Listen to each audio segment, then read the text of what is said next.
there are a lot of irons in the fire, and we're just continuing to press forward. And I think it's like how a football coach would tell a running back that you hit the pile, you have to keep your feet moving. You have to keep your feet moving. You do, and good things, they just happen when we're in the place, when we're in the position where we're supposed to be. Good things just happen. Well, following you.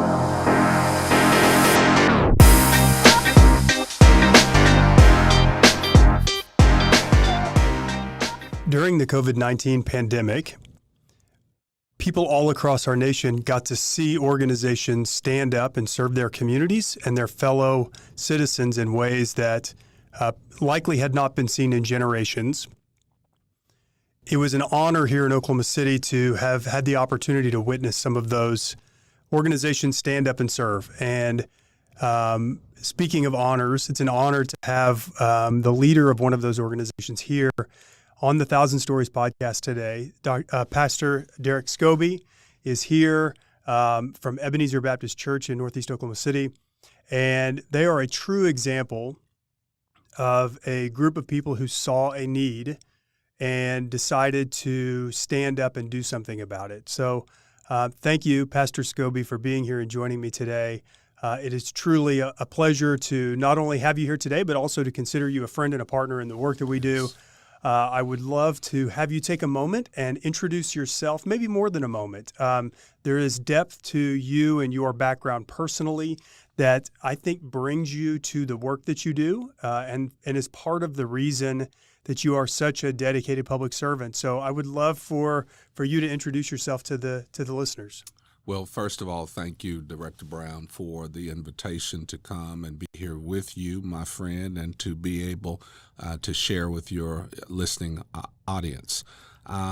Yes, I do believe there are some things in my background that certainly correlates to my being here at this time and place to be the servant that I do believe that God has called me to be in this community as a whole. I grew up at Northeast 21st in Kelly, probably literally three stones throws away from the governor's mansion. We could walk there in about 2 minutes, maybe a minute and a half with a little jog.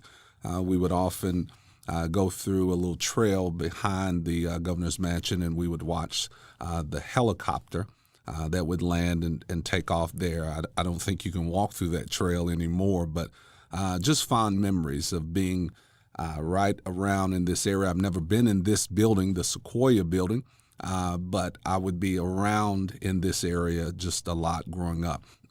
I grew up, was born to a single mother. I had three older sisters, and my father, he was one of the second waves of African-American police officers here in Oklahoma City, starting around 1952 when he joined the force, and until his death, he was on the force until 81, and then with the sheriff's department after that until he passed in 85.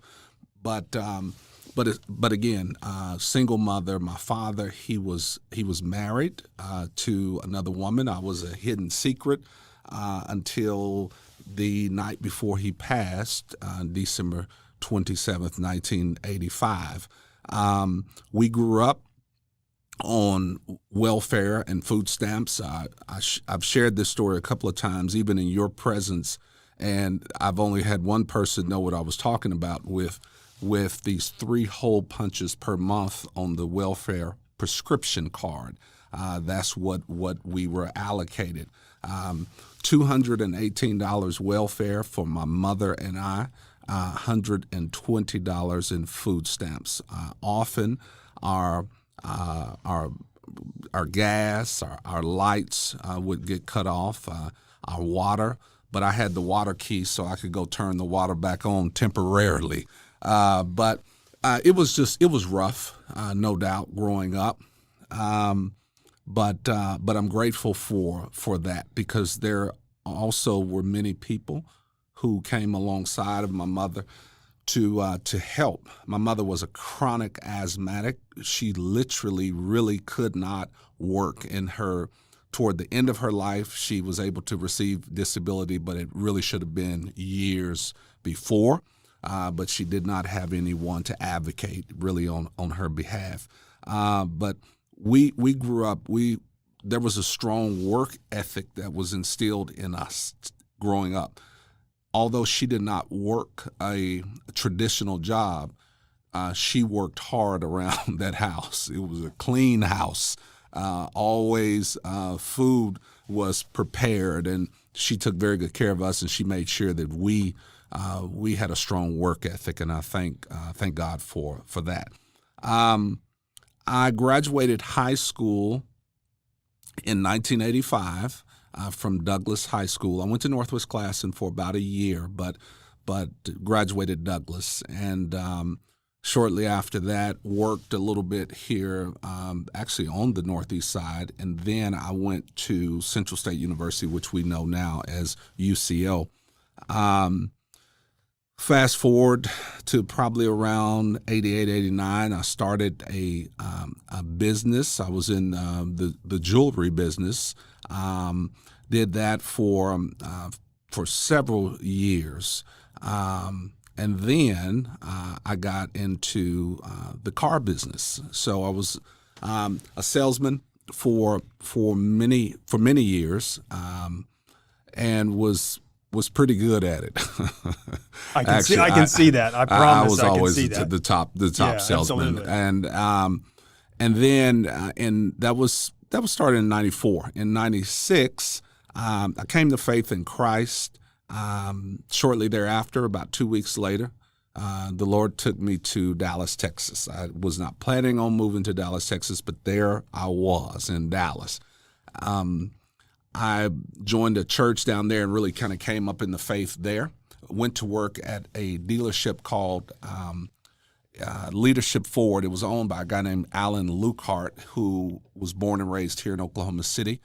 And he had moved to Dallas along with some other guys and started this Ford dealership, and was there and just did a lot of ministry there in the marketplace, even though I was there working in a secular manner, but I also was there in a spiritual manner to serve the people that was there. One of the things that I certainly count as a joy and honor, Alan Lukehart, the owner of the dealership, his mother passed, Ruth Wales Lukehart, and he asked me to preach her homegoing service at Prestonwood Baptist Church.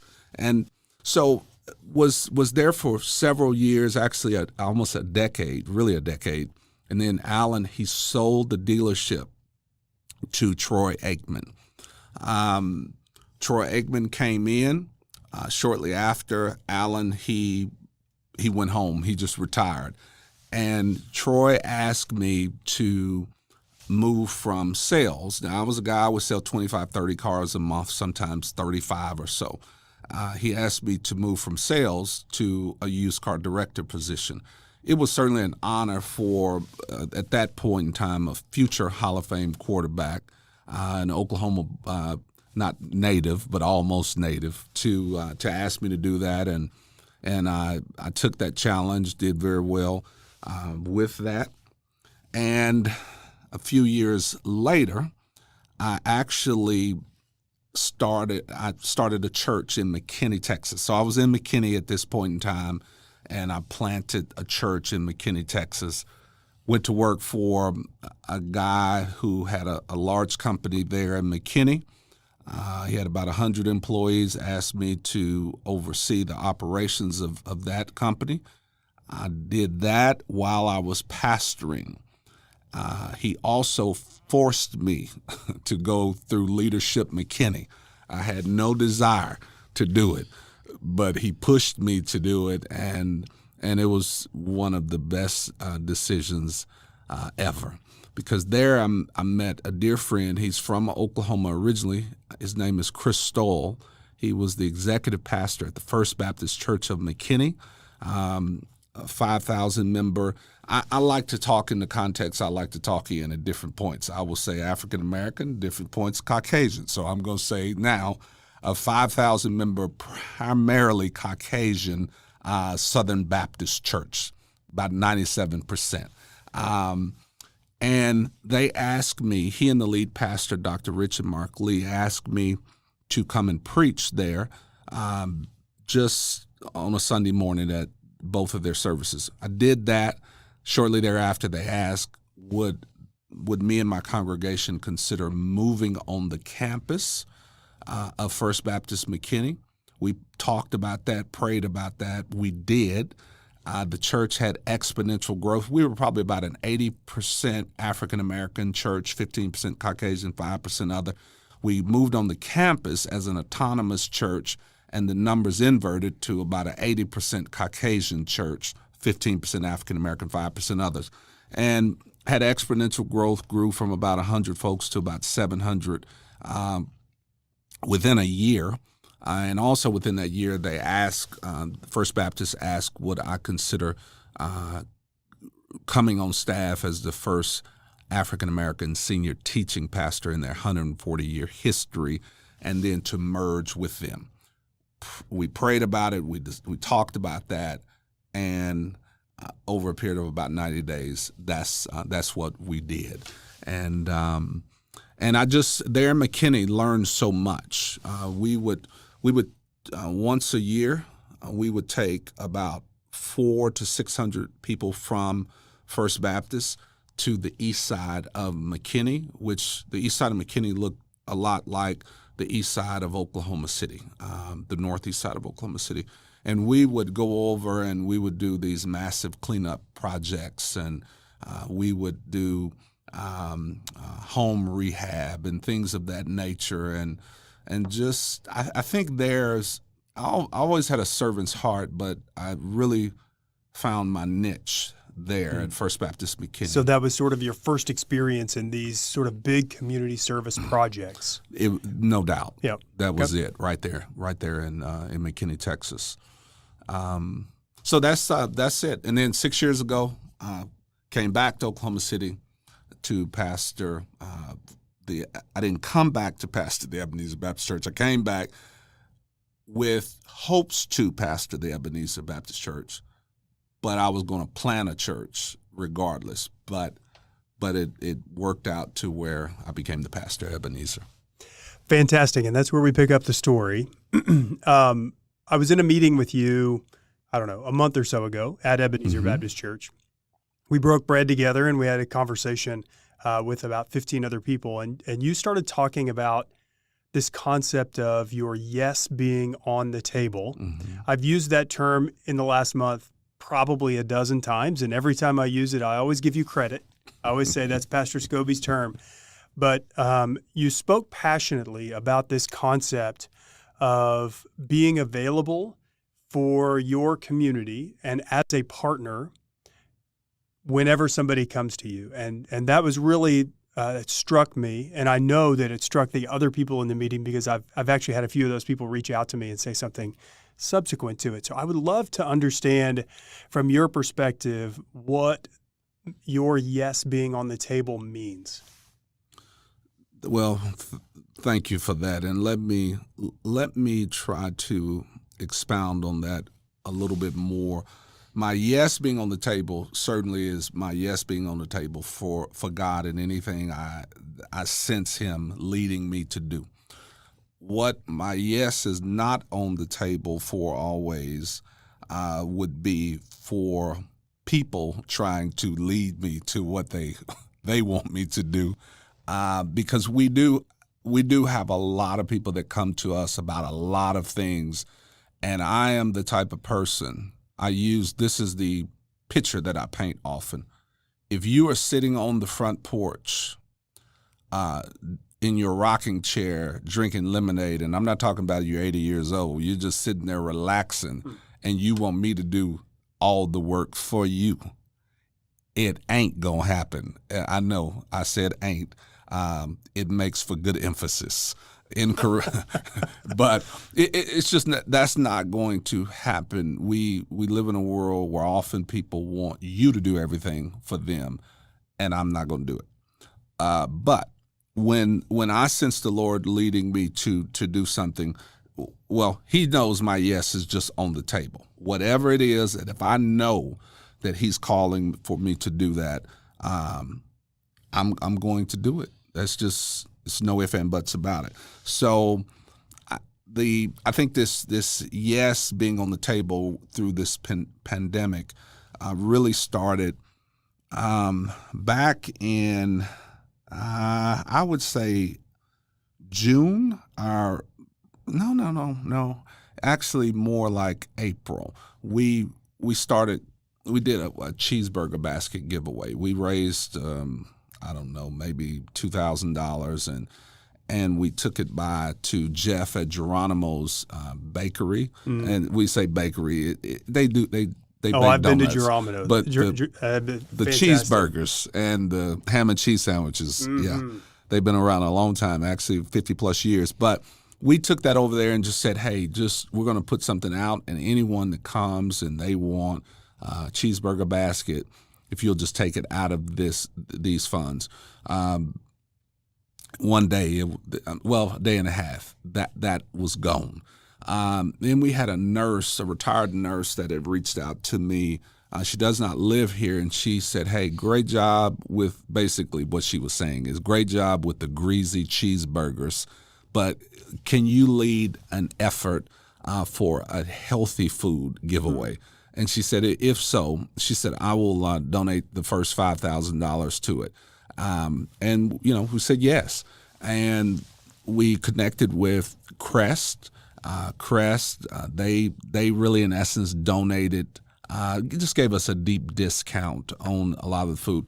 We had a friendly, competitive wager between the Millwood Falcons and the Douglas Trojans to raise money to go towards this grocery giveaway. So we did this in collaboration with the Greater New Zion Baptist Church, Pastor Kenneth Sherrill.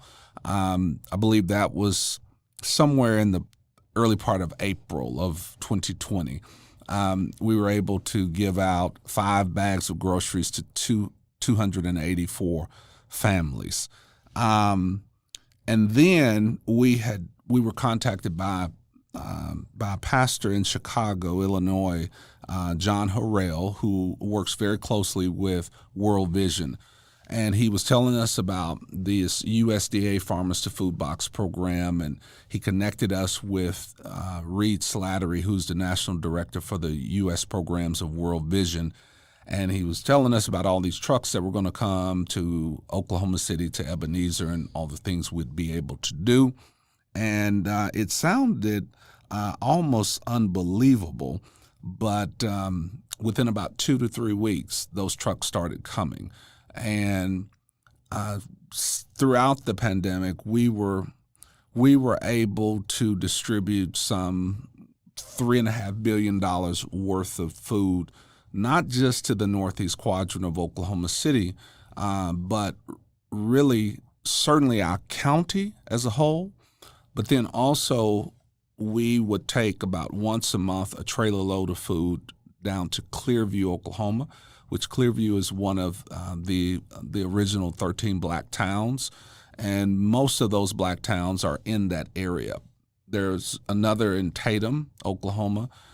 Then we know Langston, and we also were able to connect with those 2 towns. But we would take a trailer load of food to Clearview, and then we would have 11 other black towns that would come. Now, when I say black towns, they were all black towns 100 plus years ago. Now residing in those towns are black people, white people, Native American, Hispanic, etc.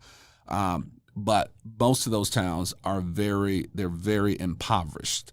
So we were able to serve those towns, and then other parts of Oklahoma as well.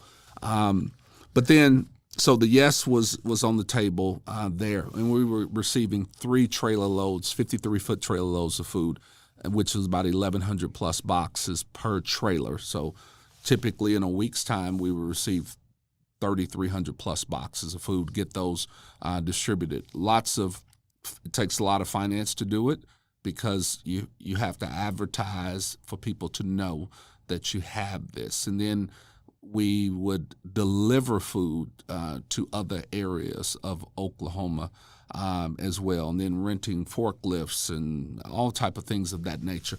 But it takes a lot of volunteers to do that. But we kept our yes on the table. We did that throughout the summer. August the 25th, I received a call from Alicia Kemper with World Vision out of the Grand Prairie Hub, asking could we take, in addition to the 3 trailer loads of food that we were going to receive that week, another 5 trailer loads of food, because at that time the hurricanes were down south and they couldn't get the trucks to where they needed to get them, and then the food was going to spoil. So I said yes, we'll take them. So we received those trailers, and we had about 9,000 boxes of food in over one 24-hour period that we distributed during that time. Now we sent some of those trailers to Spencer, Oklahoma. We sent one to Clearview, Oklahoma.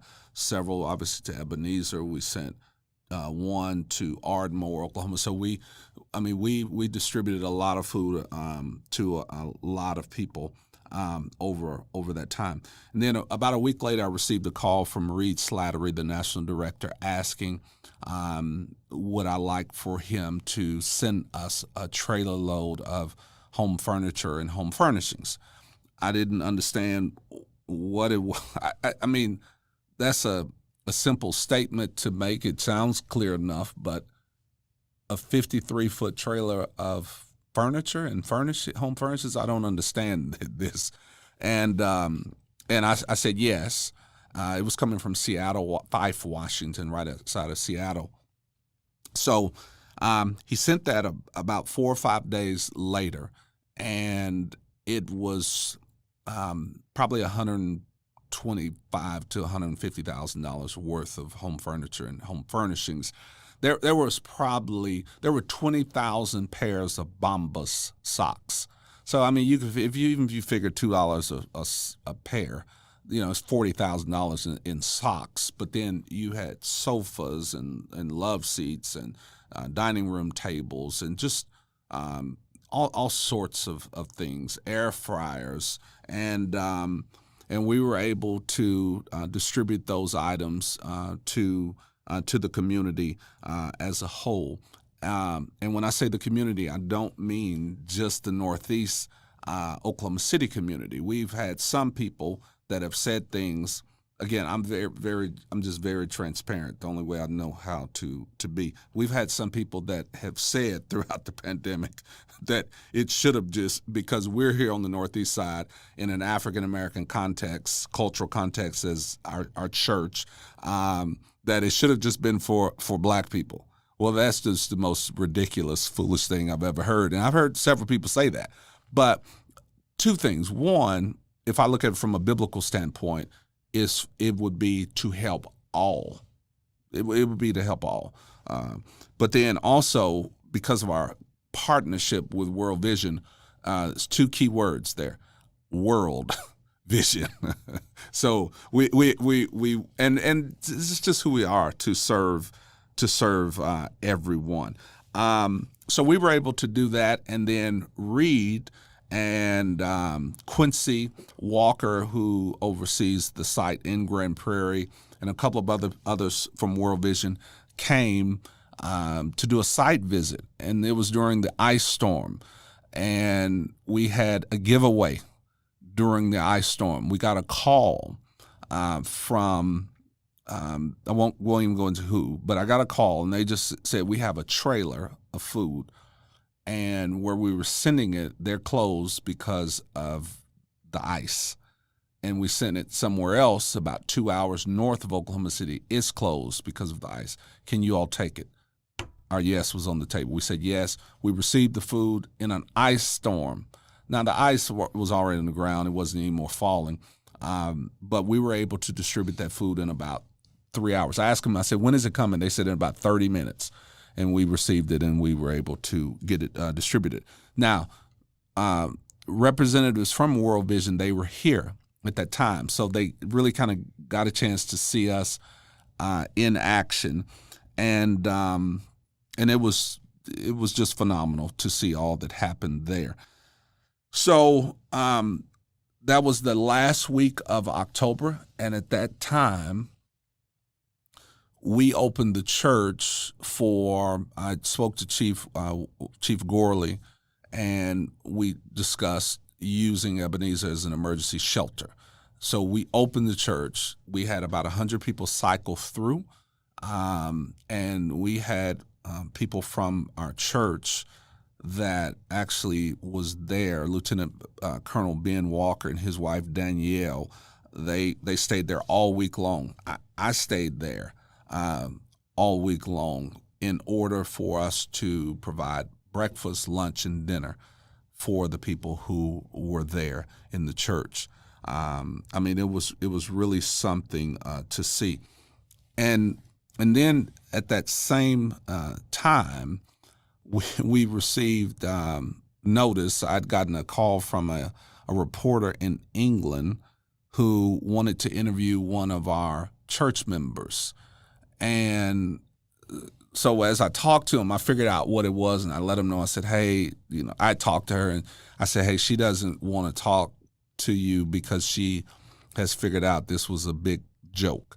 So she was recruited a year before, Janice Jones, to play a role in a documentary that was only going to be seen in some third world country that we would never see. She was recruited out of Ebenezer. People just drove by Ebenezer, stopped at Ebenezer, and they were looking for a quote-unquote black grandmother to play a role in this documentary. She did it. We were praying for this little girl who was just going through some god-awful things. And then a year later, we got a call from this reporter, and he said to me, Pastor, we found out about 15 minutes before that she was not in a documentary. She was in a movie, the Borat subsequent movie film. And so the reporter was, after I told him, I said, she doesn't want to talk to you because it's just a big joke. He said,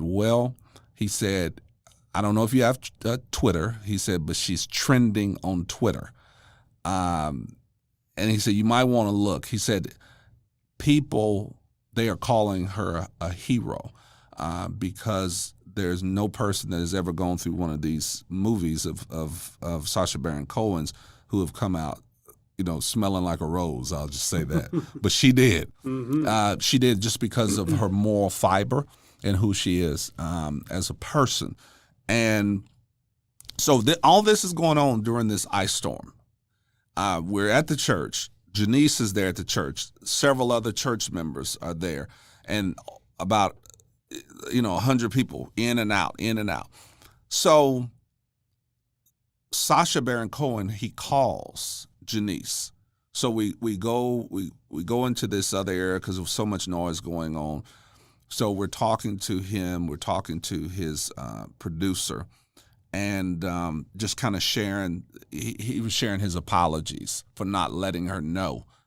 He said, "But if I'd have let you know, you wouldn't have responded the same." So, long story short, he said, "Hey, I want to send something to an organization in your community that's going to help the community."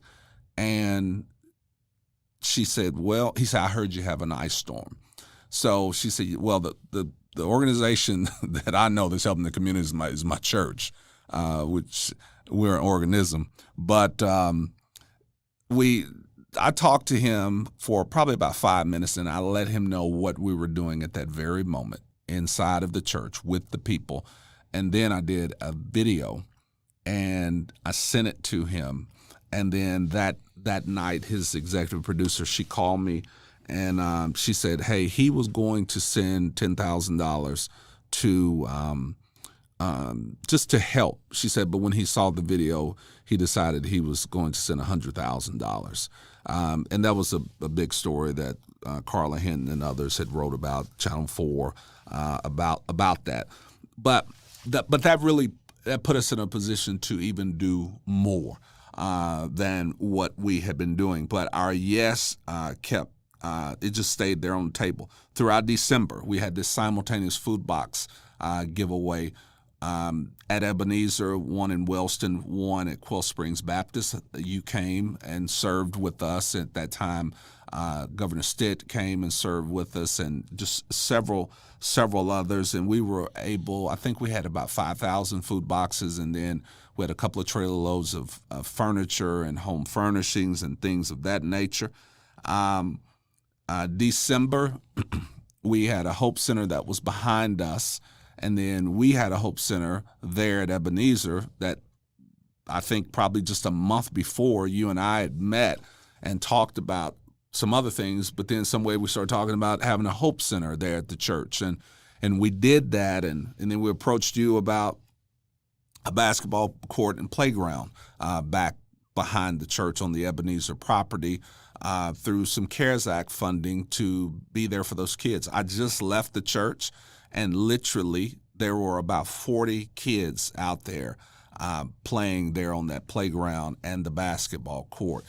So it's important to share with our listeners just a little bit about what Hope Centers are, because I think it also shares the depth of the level of service that you provided during that time. Because so a Hope Center was a platform that the state built in response to COVID-19, where we worked with partners to wrap resources around kids and families during the pandemic. So that allowed for kids when school was out to go to a Hope Center to receive help with education, getting sort of set up on the online learning platform. There was mental health resources, there were food resources. So really all of those ways that kids specifically in low-income communities needed to or had always relied on the supports of their school. When schools closed, the Hope Centers were able to provide that. But the key is having really great partners whose yes was on the table. And so you served lots of kids in lots of different ways that would have likely not had service before. And so I am personally thankful for your standing up during that time. Well, thank you. And we because we're sitting on about 14 acres, it was just a spot at the back of the church, just some plot of ground back there that worked out perfectly. And it allowed those kids to play outside during a pandemic when you couldn't necessarily be inside all of the time. Right. I mean, we were concerned about virus control and all of that, but it's beautiful to see that some of those resources were able to extend beyond the time of the CARES Act itself. That's right. We used it during the CARES Act, but it serves now to this day. Even after that, in January, we got a little rest, not for the entire month, but a portion of that month, and then phase 5 of this USDA Farmers to Food Box program started, and for some odd reason, we were not included. Really, no churches in Oklahoma County were included. And leading up to this, we had become one of only, I believe, 2 churches that had continued, or really nonprofits that had continued with this Farmers to Food Box program. And people, they were still in deep need, and they still are in deep need. But when phase 5 started, they told us the supplier, the distributor out of Tulsa, said that we were not going to receive any of the food boxes, and really no one around here was going to receive any. So at that time, I reached out to Congresswoman Bice, and then reached out to Governor Stitt's office through Bon Payne. And so Governor Stitt's office reached out to Go Fresh out of Tulsa, and then Congresswoman Bice, she reached out to the USDA about this, and literally a few days later, we received a call saying that they were going to send trucks our way again, and it happened. So it was great. One of the highlights throughout the pandemic really was January January the 15th, somewhere in there, I received a text message from Dr. Julie Watson at Integris, asking would I consider partnering with them for a vaccination pod. Now we know that now we are at a time where you can go receive a vaccine really anywhere, any day. But at that time, you could not. I mean, it was hard to navigate through the portal to get an appointment. I mean, it was very difficult. So I told her yes. We met. So the yes was there on the table. We met. A couple of weeks after that, my wife, Angela, who has been just a tremendous support through this entire pandemic, because there's just been a lot of time that's been away from home. I was at the church up until a few weeks ago. I was at the church every single day other than 3 days. And that was over a period of about 13 months. Wow. Every day other than 3 days. It was 2 of those I went fishing. But so I met with Dr. Watson at Integris. They were having a vaccination pod there. So it was my wife, Angela, Cam Cox, our videographer from the church, and Dr. John Reed, the pastor of Fairview Baptist Church. And we were just kind of looking at the way it was set up, and they decided, hey, we're going to send 1,130 vaccines to you all. And the thought was, are we going to be able to administer, 1,100 plus vaccines? Well, by the grace of God, we were able to vaccinate 1,114 people that day, and they did not have to navigate through that portal. We did it, as the front page of Oklahoma said, old school. People were able to call a phone number. They were able to text the phone number. They were able to sign up through Sign Up Genius. They were able to come by the church, and we signed them up. But we did any and everything that we could in order to sign people up. Now, Governor Stitt came that day, and I'm quoting him, a little paraphrase, but pretty much quoting him as saying that the vaccination pods around the state of Oklahoma up until that day had been about 2 to 3% African Americans in those vaccination pods, and the pod that we had, it was about 85% plus African American folks. Now, for anyone listening that would think, well, it was just to concern African American people, no, we want to get the vaccine in everyone's arm. But at that point in time, there was a deficiency in our community. People were wanting the vaccine, but they were not. They were just not able to get it. And I'll tell you, I've never shared this publicly, and I'm sure someone will hear it and they'll share it with him. And make sure you share it in the right manner with him. I'm going to tell you one thing that really stood out to me is seeing Mr. John Temple, the owner of Temple and Sons Funeral Home, who is a man of resources, standing outside in the line with everyone else to receive that vaccine at the Ebenezer Baptist Church, January 25th of 2021. It really let me know right then and there that this vaccine was very difficult to get.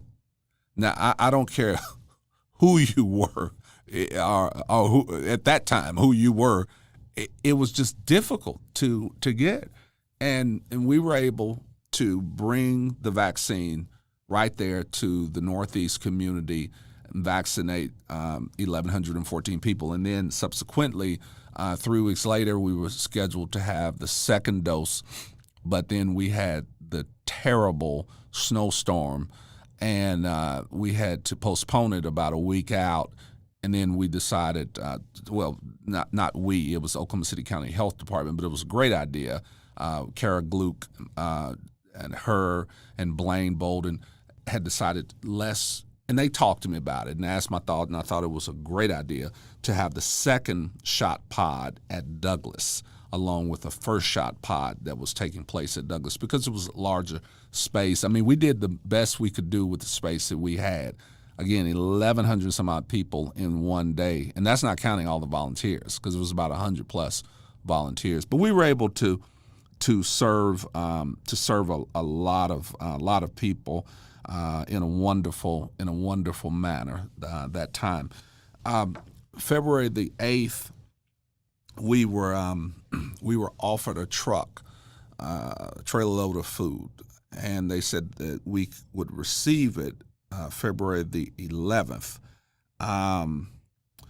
We had not received any of the food trucks in about 2 weeks at that point in time, and I knew what February the 11th, what day that was going to be, and that was the day that it was the weather folks had said it was going to be -8 for a low and 5 degrees for a high.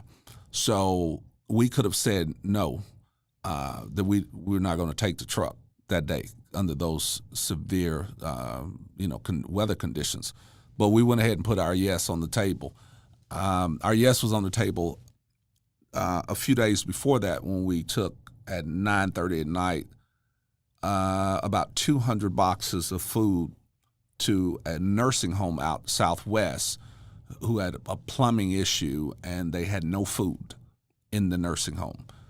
It was about 8 inches of snow on the ground.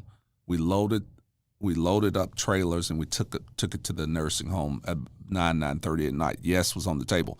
But following that, with this truck that we received on February the 11th, it was cold. Now, we were dressed for it, no doubt about it. But it took it took a lot of tenacity to be out there, and I want to commend Congresswoman Stephanie Bice, her and several of her folks. They were out there with us. It was -8, and I have to give her credit. I mean that took a lot. Absolutely. But she was out there, and we're grateful. And that day, someone saw us, and they called, and they were like, "Are y'all crazy?" And they donated some usage of a warehouse space to us when they saw us out there. They had been seeing us out there, but not in -8 degree weather, and they donated that space to us. And then starting in February, we really started working a lot closer with DHS, with Oklahoma City Public Schools, homeless, our homeless community, Sunbeam, the Lynn Institute, and others, in providing through World Vision a lot of this furniture and home furnishings to these other organizations who are walking shoulder to shoulder with the most vulnerable population in our community as a whole. So we're able to donate a lot of those items directly to the organizations that I just mentioned, and then those organizations are able to give those items directly to those who are in need. And I think the last thing I want to share about our yes being on the table, I believe it was in March, somewhere in there, maybe April, we received a call from World Vision. They had 3 trailer loads of school supplies. Now, the school supplies had been donated by Feed the Children. They donated it to World Vision. World Vision called me and said, "Hey, do you want these items?" Now, 3 trailer loads of school supplies valued at about $750,000. And our yes was on the table. We received those. We distributed, which we had distributed a lot of items already to Oklahoma City Public Schools and Millwood Public Schools before this, because we've gotten a lot of school supplies. But we were able to donate these items to Oklahoma City Public Schools, Millwood, Crutcho, and Middale, and some other smaller districts as well. But we've just tried to keep our yes on the table and to help in every way that we can. Wow, that's an incredible list of ways that you and your church have served the community and really the city and even beyond the borders of the city. I'm sitting here struck by that this is really one of the reasons, or the reason that this podcast exists, is that the stories that you just told, the public doesn't know about, and the narrative online and the narrative in our sort of society is one of, corruption and in some cases evil, and that things are not going in the right direction. And this is an opportunity for us to share stories of people who are serving and that the public doesn't see. So thank you for sharing all of those. I know it's not necessarily in your nature to really share all of the incredible things that you've done in your life and over the last year. So I appreciate you sharing those things. I think this one of the things also that struck me as you were talking is you've honored so many other people as you were talking. I mean, and organizations. You've probably said 25 names of other folks and 15 or 20 organizations through that through those minutes that you were just sharing.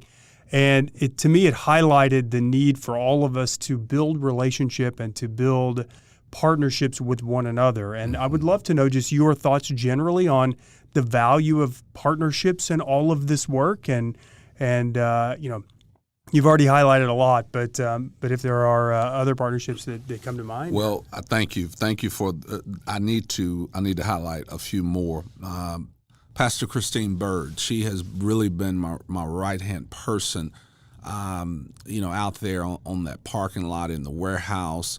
A lot of the folks from DHS, the person that they connect with is Christine Bird, and she's been a tremendous blessing, as well as Derrick and John Miller, who's handled really all of the unloading, the forklifts and the trailers and all those type of things. And then, as well as I said earlier, my wife Angela, she's just been such a support through all of this, because there are times where I'm leaving the house at like 5 a.m, literally, and then we finish at like 9 or so at night, and she's never fussed at any of that. She's always been supportive, because she understands that the need is great.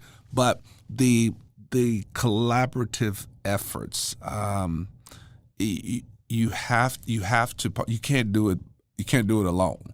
Like even right now, we are getting ready to build a large warehouse on our property, and a loading dock, and a 14 by 28 walk-in freezer refrigerator combo that we can receive a large amount of food from different organizations. We don't know all of them at this point, but we've had people who have come alongside of us, Sarah Roberts, Inasmuch Foundation, and Frontline Church, North Church.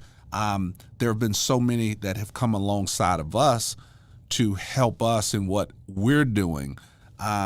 So we wanted to, and I say wanted because that would be past tense. We, early on, before people were coming alongside of us, we were trying to come alongside of other organizations to help them. And now, in turn, there are other organizations that are coming alongside of us. I think it would be a very cyclical type of relationship. It's not always that you do something for one person, that person's going to come around and do something for you. But when you do things for people, regardless of what your religious ideology is or whatever, however it is, it's true. You reap what you sow.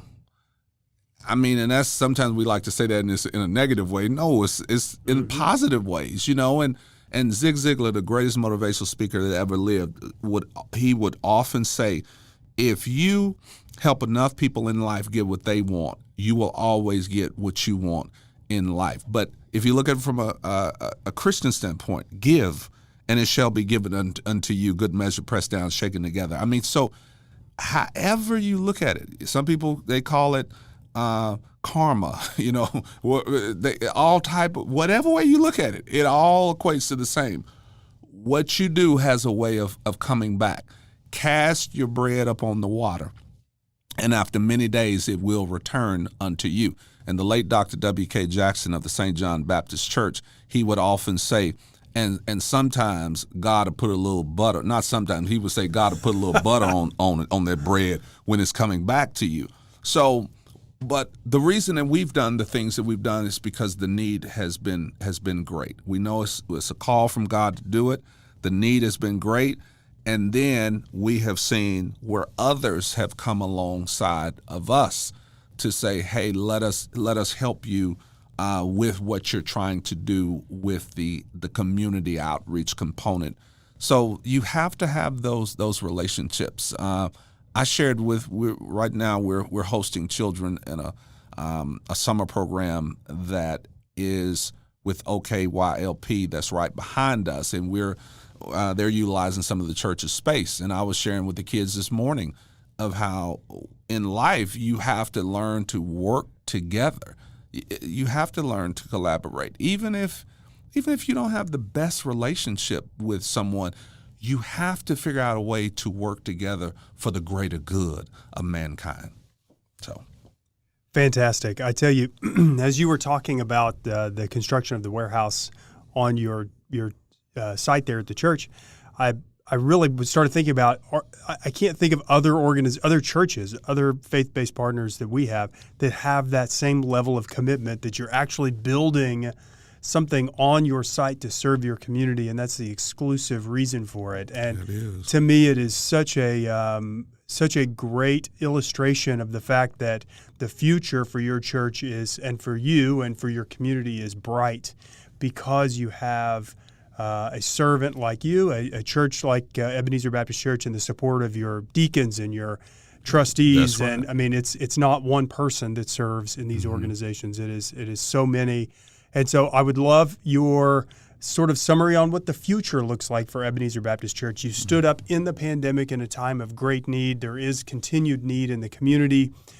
Do you have in mind, of course, you've got the building that's underway, but what does the future look like for Ebenezer and with regards to service to the community?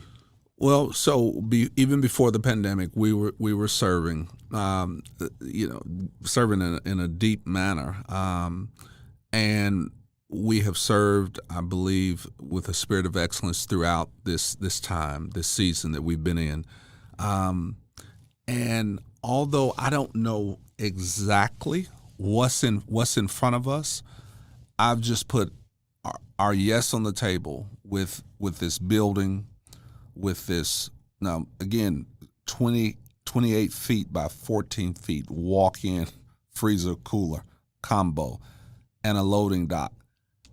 It's almost like the movie Field of Dreams. If you build it, they will come. I don't know where all the food is coming from. I don't know where all the finance is coming from, but I know it's coming because with having the resources like what we'll have, and we're just waiting for the survey to come back and then with the application with the city, but prayerfully it'll be up in 60 days. But having those things there, there's no way that we're going to have that there and it's not going to be utilized. Because also, I'm sure there'll be others in the community, we talk about collaboration, that will need somewhere to store food for maybe a week or something like that.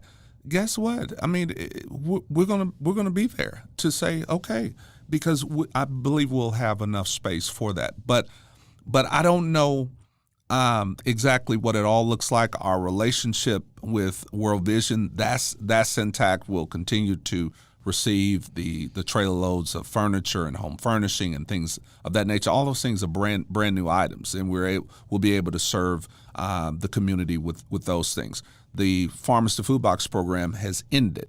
Now we're in the process of applying to become a partner with Regional Food Bank.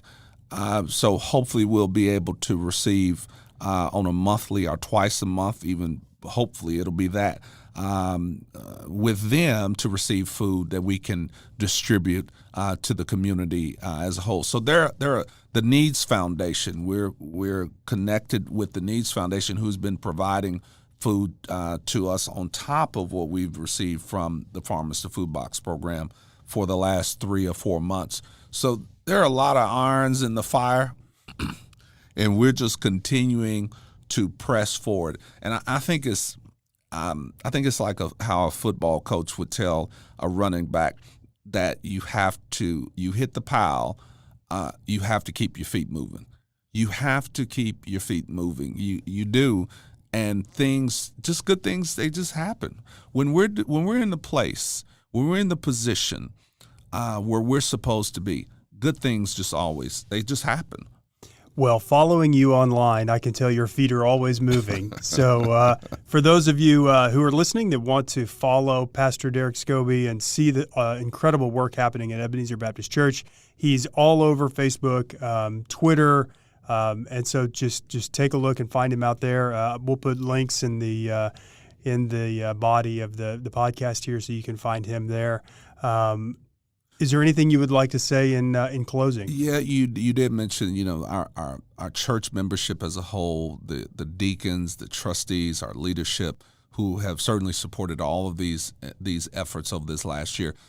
Someone I did not highlight, and I really need to highlight, and that's Cam Cox. He's our audiovisual guy. He's the guy behind the scenes. He is a busy man with you. He really is, and for so many others. With Waylon Cubitt, he helps him on Tuesday nights. I didn't know that. That's great. every week does that, and works with a lot of funeral homes. Does a lot of things behind the scenes. But Cam has been the guy who has reached out to the different news stations and things like that, and it really kind of kept us on the forefront of the TV lens, I would say, the camera lens, to be for folks to see that Ebenezer is really on the move doing some things. Cam has really been the one that has led that effort, so we certainly are very, very thankful for him. Well, I'm a believer that the church needs to be in the community, not just a building with 4 walls and people inside, but needs to extend outside of the walls of the building and really serve. And so as we wrap up, I really want to just say thank you for your feet always moving, because they are. We try to follow you, and it's great to see you in your community. But even more so as a partner in some of the work that you're doing. Thank you for that yes being on the table. I know that I can call or text, and that yes is there. We have a joint vision in the way that we want to serve, and I'm thankful for your partnership in that. The last thing I do want to say, thank you to my friend Pastor Herbert Cooper of People's Church. They have recently partnered with us with these endeavors as well that we're doing with World Vision. So we're grateful for a lot of great friends. Quail Springs Baptist Church, they have helped us tremendously with sending volunteers throughout this. So it's just been so many, too many to name, really. Absolutely.